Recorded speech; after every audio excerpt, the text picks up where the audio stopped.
Welcome to Trader TV. I'm Dan Barnes. Disruptions to liquidity in the repo markets have been happening with increasing frequency and unpredictability over recent years. Joining me today is Erica Barrett, Managing Director of Institutional Rates at Tradeweb, to discuss how market structural changes can improve liquidity. Erica, welcome to the show. Hi, thank you for having me. I'm glad to be here. So tell us, in 2019, we saw the US government pump liquidity into repo markets, yet at the year end of 2020, things seemed relatively quiet. Do you think we're going to see a repeat intervention in 2021? The Fed will continue their overnight repo and reverse operation to provide a backstop in the event that there's a liquidity issue in 2021. Mm-hmm. The overnight operation has not been utilized since early July, which indicates that there's been enough liquidity in the market for many months.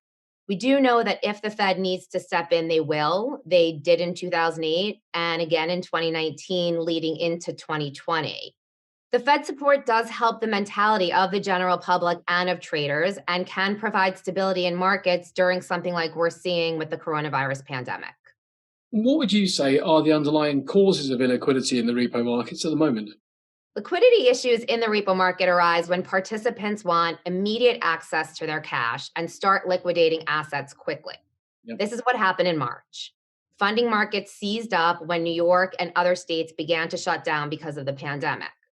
As prices in equities and bonds became extremely volatile, funding for spread product evaporated, and only high-quality liquid assets like U.S. Treasuries were trading, though sporadically, in the funding markets.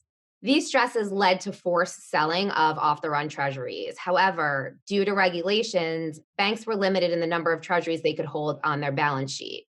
The Fed really needed to provide a backstop. So in addition to, as we've discussed, the overnight and term repo facilities, the Fed stepped in to buy treasuries and mortgages on an outright basis. And at the end of March, beginning of April, the Fed announced a temporary change to the supplementary leverage ratio rule, which removed the restriction on the number of treasuries that a bank could hold on its balance sheet. Another contributing factor to the illiquidity in the repo market has been the slow adoption of electronification. Yeah. We know that e-trading solutions improve transparency, streamline workflows, and create efficiencies for a marketplace. We saw with everyone working from home that it became more and more important to be able to connect with the other side of a trade. And I think that's why electronic trading has really taken off. So to what extent are these challenges actually market structural challenges? The repo market has long been considered opaque and slow-moving with regards to embracing new technology. Yeah. But we know that manual processes reduce efficiency. This year, however, the growth of repo electronic trading has boomed. On Tradeweb, we've increased the number of repo dealers from 14 to 27. Our average daily volume nearly doubled in 2020 alone. We've seen a market shift driven by dealer and client participation, where the benefits and efficiencies of electronic repo have been quickly adapted and encouraged. Negotiation, time to quote, pricing of collateral, straight-through processing are just a few examples that have helped drive this movement. You mentioned some of the mechanisms that you're introducing there. Could you give a broader outline of how market operators are alleviating illiquidity? Tradeweb Repo connects market participants electronically to negotiate, execute, and straight-through process their daily repo transactions. Mm-hmm. What was once done solely via voice or chat can now seamlessly be executed on one screen across multiple liquidity providers with the click of a button.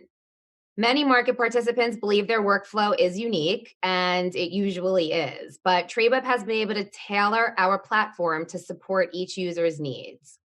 Gone are the days of fat-fingered tickets, pricing underlying securities, and manual booking of internal tickets. Mm-hmm. Tradeweb has become the market solution for transacting and booking repo transactions globally. Now, you mentioned some very impressive figures in terms of your growth this year. How have you been reaching out to market participants? Well, as the numbers show, our model of offering a flexible and efficient workflow is very successful. Mm-hmm. We have a dedicated repo team here at Tradeweb that focuses specifically on dealer and client engagement.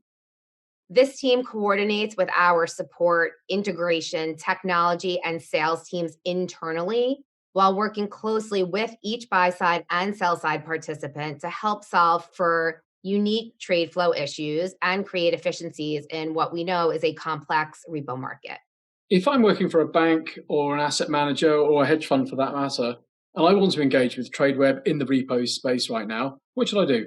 TradeWeb makes the onboarding very easy for both buy side and sell side traders. For clients that are new to TradeWeb, the TradeWeb application is a very simple desktop install. That's great. Erica, it's great to hear such a big success story this year. Thanks very much for coming on. Thank you for having me. I'd like to thank Erica for her insights and of course you for watching.